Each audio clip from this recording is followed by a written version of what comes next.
Oui, allô? Oui. Serais-je en train de parler au biceps le plus saillant de YouTube? Mais tout à fait, c'est moi. Est-ce que je suis en train de parler au plus grand fan du Punisher, le plus saillant de tout YouTube? Mais écoutez, quand les grands esprits se rencontrent à un moment donné, voilà, il faut faire avec, mon cher Ivan Martin. Comment allez-vous? Mais très bien, et vous? Et vous-même? Comme un samedi, hein, la perspective d'une soirée enflammée. OSS 117. Non, celle-là, il faut la. Je t'appelle rapidement, Ivan, parce que j'ai besoin de toi. Je prépare mon top des vidéos YouTube de 2018 et j'ai re-regardé The Predator. Et je crois que j'ai été vraiment beaucoup trop virulent avec. Est-ce que toi aussi, dans The Predator, tu as vu la capacité de Shane Black à mêler un petit peu l'amour et un côté très shakespearien dans ses scènes d'action? Est-ce que tu penses que The Predator est meilleur que le Alien de James Cameron? Parce que je suis pas loin de le penser maintenant. Wow. Alors, meilleur que le Alien de James Cameron, si on enlève la nostalgie... Oh merde. Alors si tu veux, j'ai une deuxième question pour t'aider. Vas-y. À partir de quel moment tu vas te rendre compte qu'en fait là je suis actuellement sur YouTube, je filme l'introduction de mon pire film de l'année? À partir de quel moment tu vas savoir que je te troll là? T'es un véritable escroc. Oui. Bonjour à toutes et à tous, c'est Valou et bienvenue pour cette toute nouvelle vidéo. Alors, il me fallait un invité de prestige de toute façon pour entamer ce top et flop de l'année 2018. Alors je vais faire cinéma et série. Pour tous ceux qui me connaissent et qui ont vu voilà, les vidéos que j'ai pu faire l'année dernière et les années d'avant, je me concentre sur tes catégories. Et cette année ce sera encore la même formule, meilleur acteur, meilleur film, meilleure actrice, voilà, meilleure bande son, etc. Et à la fin, pour une fois, parce que vous étiez beaucoup à me le demander sur les éditions précédentes, à la fin de la vidéo, je vous ferai quand même un top 5 des séries qui m'auront marqué cette année, le top 5 de mes films préférés. Et pour entamer les débats, ce grand bilan de l'année 2018 au cinéma et à la télévision, je vais commencer avec une toute nouvelle catégorie, le meilleur film de super-héros de l'année. Pourquoi cette catégorie? Pour deux raisons. Déjà parce qu'il y a un réel univers cinématographique maintenant autour du film de super-héros. Et deuxièmement parce que il y a eu énormément de films de super-héros cette année. On peut même compter Les Indestructibles 2 qui est sorti cet été. Mais qui rafle la palme? Pas très compliqué.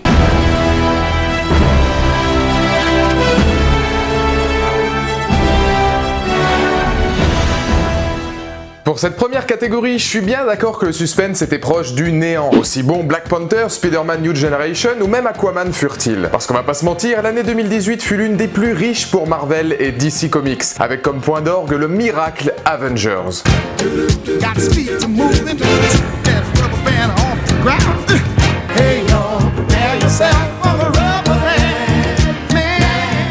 Que l'on parle d'un Thanos s'imposant comme l'un des méchants les plus emblématiques de l'année, d'une relation père-fils émouvante entre Stark et Parker, ou même d'un renouvellement constant du genre au cinéma, Avengers s'impose comme une claque monumentale aux scènes fortes, à la réalisation soignée et dotée d'un respect de ses univers ne pouvant laisser indifférent. Évidemment, je pourrais tout aussi bien parler d'un final marquant pour le spectateur, habitué depuis des lustres à voir ses super-héros graviter autour de lui. Car si Infinity War est une réussite, c'est qu'il parvient à rendre aux fans ce qu'il donnait à Marvel depuis déjà 10 ans, dans un multiverse pas exempt de défauts, certes, mais d'une longévité, d'un soin et d'une précision impressionnante. Et nul doute qu'Endgame, prochain volet de la saga, viendra conclure un arc incroyable qui laissera bouche bée une grande partie de ceux ayant eu la chance de vivre avec Marvel Studios. S'il n'est pas le film de l'année, il est le symbole d'un moment qui restera dans l'histoire du cinéma de genre, l'avènement Marvel ou comment construire un mythe avec patience. On passe maintenant à la deuxième catégorie qui concerne la meilleure série de l'année. Alors là, attention, petite info, pour moi la meilleure série de l'année, c'est pas forcément une série qui est sortie en 2018 parce que c'est pas la même chose qu'aller voir un film au cinéma. Il y a des séries qu'on peut rattraper, il y a des séries qu'on peut voir après énormément de temps d'attente, et c'est le cas de cette série qui est terminée depuis déjà quelques années, mais que j'ai rattrapée en 2018. Là non plus, pas beaucoup de suspense, de toute façon, avec ce t-shirt, je sponsorise de façon saillante. Là non plus, je peux pas vous dire qu'il y ait un réel suspense dans mon verdict. Si je suis actuellement en plein Game of Thrones, nul doute que l'impact des Suns fut le plus important non seulement dans ma culture télé, mais aussi dans ma vie quotidienne. En cette saison, les Suns m'auront apporté une bande-son soignée, un sens du drame presque shakespearien et un véritable culte de l'esprit de famille. Bon, et il y aura aussi une bonne dose d'improbable, ça c'est pas faux. Y a-t-il des toilettes? Ouais, c'est par là, ma toute belle. Et je crois que je vais me débrouiller, mon tigre. T'es sérieux?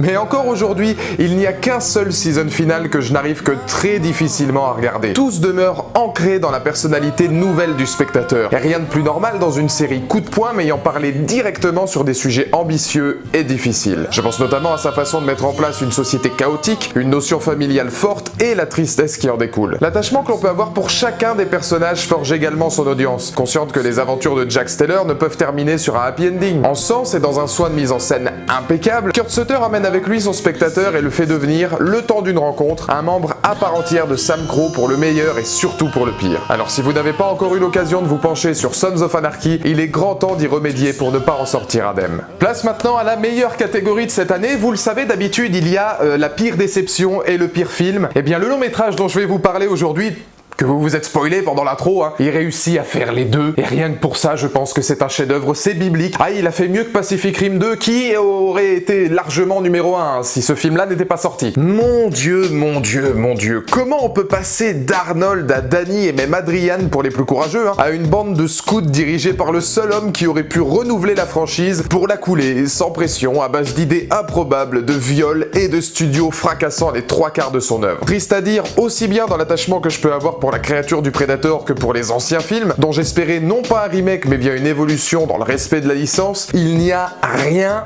à sauver. Rien. The Predator, c'est typiquement le genre de film à ne pas montrer quand on veut réaliser un nouvel opus d'une saga déjà en dents de scie. Un humour beauf n'ayant rien à faire dans l'œuvre, là où le premier réussissait cette nuance, des personnages n'étant absolument pas concernés par l'histoire, aucune cohérence scénaristique, des effets visuels bâclés, une fin catastrophique. Bref, je crois que je me suis déjà suffisamment énervé sur un film dont je vous renvoie à ma critique pour plus de détails. Alors en attendant, je vous laisse avec Les Grossman de Tonnerre sous les tropiques pour conclure à ma place parce que mon Dieu, lui seul a les mots pour finir. J'espère qu'ils l'ont en double XL. Toi, cogne le réalisateur au visage un bon coup dans sa putain de gueule. Avant tout, tu vas pencher la tête bien en arrière et tu vas te l'enfoncer dans ton putain de fion. Je vais vous massacrer. Je vais vous baiser jusqu'à la moelle. En attendant et selon la formule consacrée, va te faire enculer grave. On est taré. Je suis sûr que j'aurais pu... Place maintenant à la catégorie de la meilleure scène de l'année. C'est une des catégories que je préfère. On en parle rarement, mais de temps en temps, quand on va au cinéma, il y a des scènes qui te marquent. Voilà, il y a des scènes qui te fascinent, qui te perturbent et sur lesquelles tu reviens encore et encore au fur et à mesure que tu vas revoir les films. Et pour la meilleure scène de l'année, eh bien...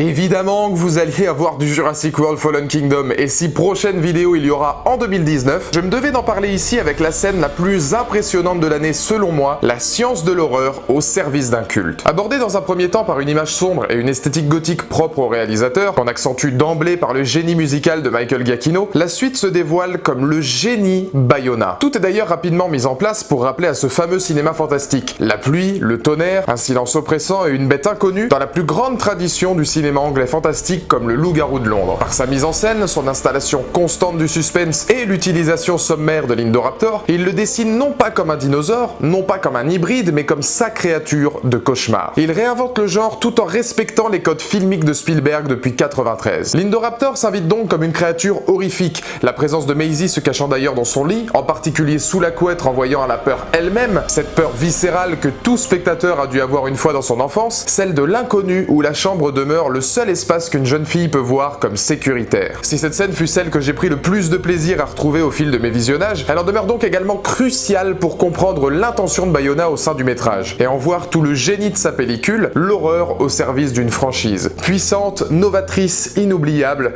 bienvenue à Jurassic World.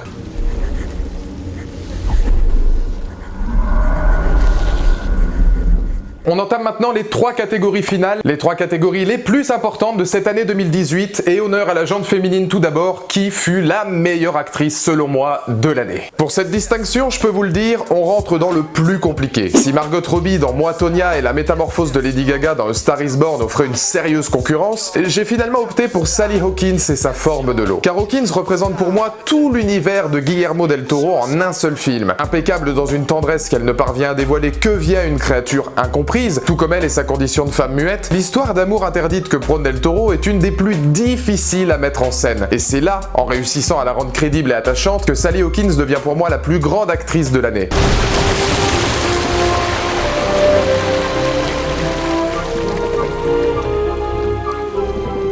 Bien sûr, je ne dis pas que les autres rôles demeuraient plus faciles à jouer, mais il y a pour moi un monde entre ce que propose Del Toro et la restitution impeccable d'Hawkins, d'autant plus face à un Michael Shannon immense. Je pense donc que cette performance doit être saluée car elle dévoile la richesse du cinéma Del Toro, continuant d'écrire sa science du fantastique dans la lignée du Labyrinthe de Pan, d'Hellboy ou même de Blade 2. Peut-être bien la meilleure actrice et révélation de cette année qui s'achève. Et après les meilleures actrices, vous vous en doutez bien que la logique veut qu'on parle des meilleurs acteurs. Qui est le meilleur acteur de cette année 2018 ? Le ou les mystère, attention, hein. Pour la première fois depuis la création de la chaîne, nous avons affaire à une égalité. Mais une égalité qui a du sens, puisque nos deux acteurs phares de l'année 2018 ont dû prendre les traits d'une autre personnalité pour convaincre. Les excentriques Tommy Wiseau et Freddie Mercury. Vous l'aurez compris, James Franco et Rami Malek, l'un de mes nouveaux protégés depuis Mr. Robot, raflent pour moi la catégorie d'acteur de l'année. Pour l'un, devoir se muer en un réalisateur venu de nulle part et jouer à la lisière subtile entre ridicule et génie, fallait oser. D'autant plus que le pari d'organiser un biopic autour de The Room, nanar devenu culte pour l'ensemble des cinéphiles, n'était pas chose facile. Pour l'autre, on s'attaque juste à l'un des groupes légendaires de la musique, et si certains ne voyaient en Rami qu'un acteur ne jouant que lors du concert final, j'ai trouvé sa prestation convaincante et touchante. Celle d'un acteur caméléon capable de rendre crédible et réaliste les doutes d'un homme sur sa sexualité, ses goûts et sa vision particulière de la musique. En se métamorphosant pour leurs biopics respectifs, Malek et Franco cartonnent et tentent d'habiter leurs personnages. Oui, même si elles pourront déplaire, leurs performances ont un point commun. Elles se donnent à 100% pour reconstruire au mieux les joies, les peines et les drames de leurs idoles. Pour ma part, je trouve qu'il n'y a rien de plus difficile dans l'univers cinéma que le biopic, car devant s'affirmer aussi bien en tant qu'œuvre qu'en tant qu'événement historique. Là-dessus, et si les deux longs métrages auront tout de même quelques défauts, l'envie des deux hommes est indescriptible. De quoi les propulser au sommet de ce top quelques longueurs avant d'autres grands noms comme Bradley Cooper pour A Star is Born. Et enfin, juste avant de passer au top 5 des meilleures séries, au top 5 des meilleurs films, attention, dernière catégorie de ces Oscars un petit peu artworksiens à la Valou. Quel est le meilleur film de l'année? Bizarrement, ce film-là regroupe aussi deux catégories que je faisais les années précédentes, la meilleure surprise, parce que c'était aussi bien une surprise qu'un film extraordinaire qui finit largement numéro 1.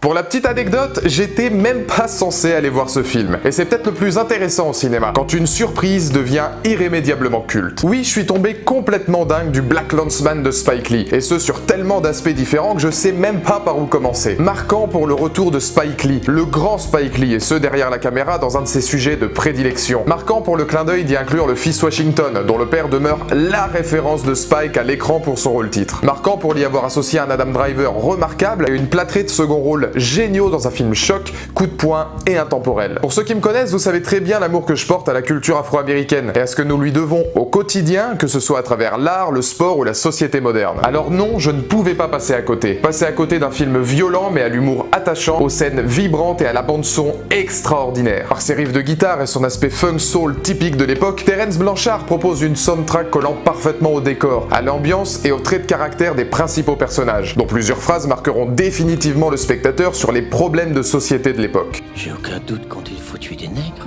Mais tu sais qu'il n'y aura pas de retour en arrière. Longtemps ça a été qu'un rêve, mais maintenant c'est devenu la réalité. Et le plus fort, c'est que le happy ending du final mènera vite son audience en bateau, y préférant plusieurs images d'archives pour laisser le spectateur seul malgré une communauté présente avec lui dans la salle, seul avec ses propres réflexions. Spike Lee m'offre donc une deuxième vision de ce que donnait déjà Catherine Bigelow un an avant lui, et dont les mots ne sauront jamais exprimer à quel point ce film marquera à jamais son histoire. Voilà donc pour mes Awards de fin d'année, pour ce petit bilan de l'année 2018, et évidemment, comme promis, je vais faire mon top 5 des meilleures séries, mon top 5 des meilleurs films de l'année, juste à titre, voilà, saillant et informatif. En commençant par les séries, en expliquant encore une fois, de toute façon, qu'il y a deux séries parmi ces 5-là que j'ai rattrapées, donc qui étaient terminées ou qui étaient sorties pour la 5e en 2017. C'est le cas pour la 5e place avec American Gods. En 4e, on va retrouver la série produite par Ridley Scott, The Terror, que je vous conseille absolument, qui est passé un petit peu sous silence par EMC, mais qui est vraiment très sympa. En numéro 3, la profonde tristesse de savoir que Luke Cage s'est terminé. Je sais pas ce que fait Netflix avec Daredevil, etc. On ne le saura sans doute jamais, mais Luke Cage saison 2,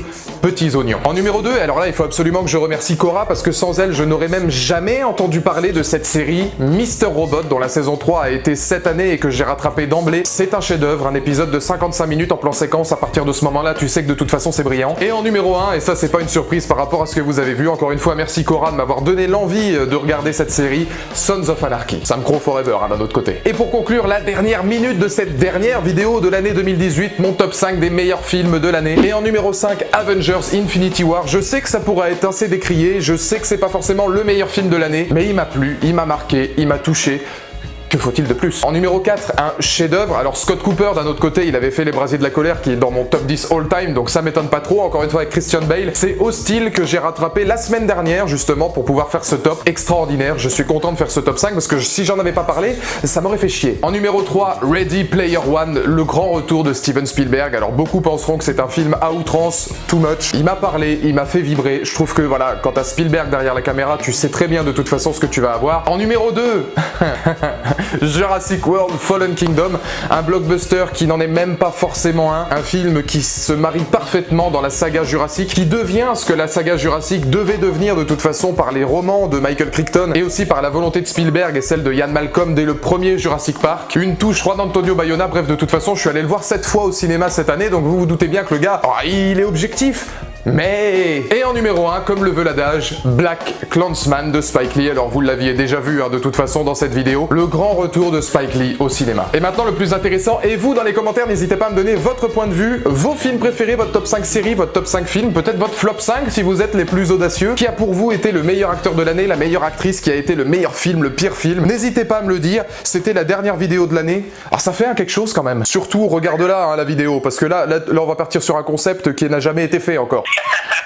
Putain, tu sais qu'en plus, je me suis dit, est-ce qu'il est en train de te foutre de moi, le connaissant? Et après, t'avais l'air tellement sérieux, je me suis dit, ah non, il a l'air sérieux. Bon, bah, ah mais mec, la prochaine fois que je te parle sérieusement et que ça considère pas Jurassic World, tu sais que je me fous de ta gueule. Jurassic World, je peux pas troller celui-là, je peux pas, j'y arrive pas.